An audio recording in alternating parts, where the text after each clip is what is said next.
आचार्य रजनीश ओशो जी की कथा चाकू या कैंची। एक बड़ी प्रसिद्ध हंगेरियन कहानी है कि एक आदमी का विवाह हुआ। झगड़ा प्रकृति का था, जैसे कि आदमी सामान्यतः होते हैं। माँ बाप ने यह सोचकर कि शायद शादी हो जाए तो यह थोड़ा कम क्रोधी हो जाए, थोड़ा प्रेम में लग जाए, जीवन में उलझ जाए तो इतना उपद्रव न करे। शादी करती, शादी तो हो गई और आदमी झगड़ायल होते हैं। उससे ज़्यादा झगड़ायल स्त्रियां होती हैं। माँ बाप लड़के के भी यही सोचते थे कि विवाह हो जाए, घर गृहस्थी बने, बच्चा पैदा हो, सुविधा हो जाएगी, उलझ जाएगी तो झगड़ा कम हो जाएगा। लेकिन जहाँ दो झगड़ायल व्यक्ति मिल जाए वहाँ झगड़ा कम नहीं होता तो गुना भी नहीं होता, अनंत गुना हो जाता है। जब दो झगड़ायल व्यक्ति मिलते हैं तो जोड़ नहीं होता गणित का, 2 और 2 4 ऐसा नहीं होता, गुणनफल हो जाता है। पहली ही भेंट में जो चीज़ें आई थी उनको खोलने को दोनों उत्सुक थे। पहला डब्बा हाथ में लिया, बड़े ढंग से पैक किया गया था। पति ने कहा कि रुको, यह रस्सी ऐसे न खुलेगी, मैं अभी चाकू ले आता हूँ। पत्नी ने कहा कि ठहरो, मेरे घर में भी बहुत भेंटें आती रही, हम भी बहुत भेंटें देते रहे, तुमने मुझे कोई नंगे लुच्चों के घर से आया हुआ समझा है क्या? ऐसे सुंदर फीते चाकुओं से नहीं काटे जाते, कैंची से काटे जाते हैं। झगड़ा भयंकर हो गया कि फीता चाकू से कटे कि कैंची से कटे, दोनों की इज्जत का सवाल था। बात इतनी बढ़ गई कि डब्बा उस रात तो कटा ही न जा सका, सुहाग रात भी नष्ट हो गई उसी झगड़े में। और विवाद क्योंकि प्रतिष्ठा का सवाल था, दोनों के परिवार दांव पर लगे थे कि कौन सुसंस्कृत है। वह बात इतनी बढ़ गई कि वर्षों तक झगड़ा चलता रहा। फिर तो बात ऐसी सुनिश्चित हो गई कि जब भी झगड़े की हालत आए तो पति को इतना ही कह देना काफ़ी था, चाकू, और पत्नी उसी वक्त चिल्लाकर कहती, कैंची। वे प्रतीक हो गए, वर्षों खराब हो गए। आखिर पति के बर्दाश्त के बाहर हो गया और डब्बा अनखुला रहा, क्योंकि जब तक यही तय न हो कि कैंची या चाकू, तब तक वह खोला कैसे जाए, कौन खोलने की हिम्मत करे।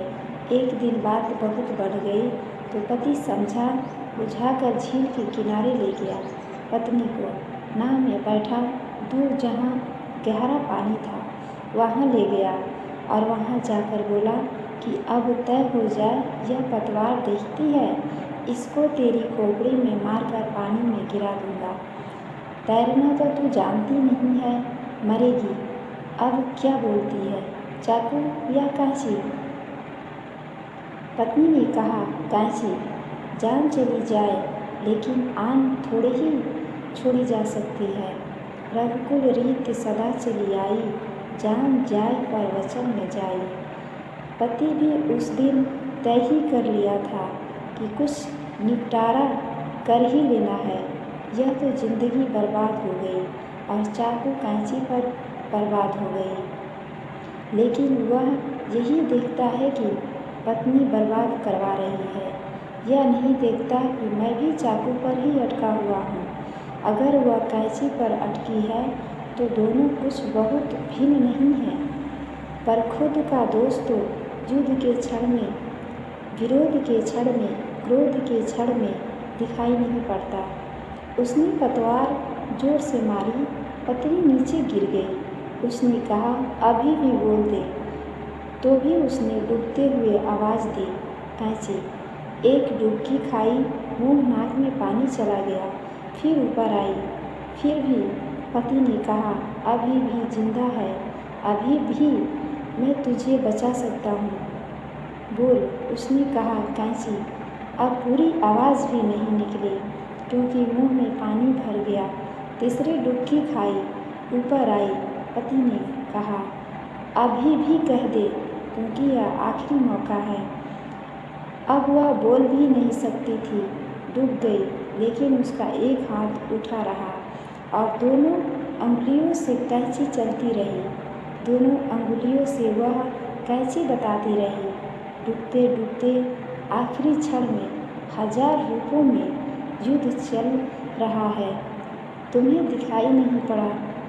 युद्ध के लिए कोई आकाश से बम वर्षा होनी आवश्यक नहीं है, वह तो आखिरी परिणति है, वह तो युद्ध का आखिरी रूप है। लेकिन तैयारी तो घर घर में चलती है, तैयारी तो हृदय हृदय में चलती है। युद्ध के मैदानों पर नहीं लड़े जाते, मनुष्य के अंधकार में लड़े जाते हैं। तुम 24 घंटे बंटे हुए हो, लड़ रहे हो किसी दूसरे से, तो बाद में लड़ोगे, पहले तुम अपने से लड़ रहे हो। एक भी ऐसी तुम्हारे जीवन की पल दशा नहीं है जब तुम्हारा किसी न किसी अर्थों से संघर्ष में चल रहा हो। और जहाँ संघर्ष है वहाँ कैसे शांति होगी, और जहाँ संघर्ष है वहाँ कैसे समाधि फलित होगी। फिर तुम्हारा संघर्ष तुम जिनसे जुड़े हो उनमें फैल जाता है। क्षुद्र बातों पर तुमने कभी ध्यान दिया? कितनी छोटी बातों पर तुम लड़ते हो। जैसे बातें तो बहाना है, लड़ना तुम चाहते हो, इसलिए कोई भी बहाना काम दे देता है।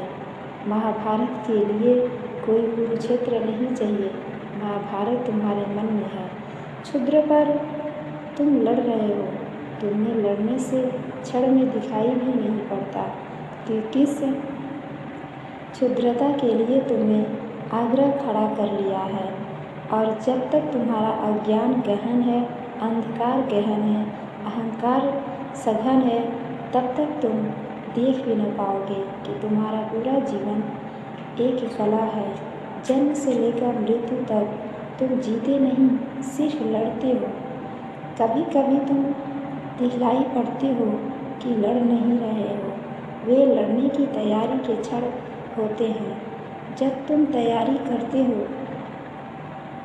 महायज्ञ की जरूरत तुम्हारे भीतर है, और वहाँ किसी अग्नि में घी डालने से काम न चलेगा, वहाँ तो परमात्मा की अग्नि में तुम्हें स्वयं को ही डालना पड़ेगा।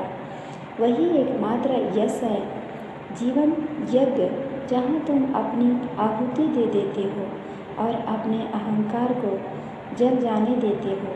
फिर कोई युद्ध नहीं है, फिर कोई उपाय ही नहीं है युद्ध का। धन्यवाद।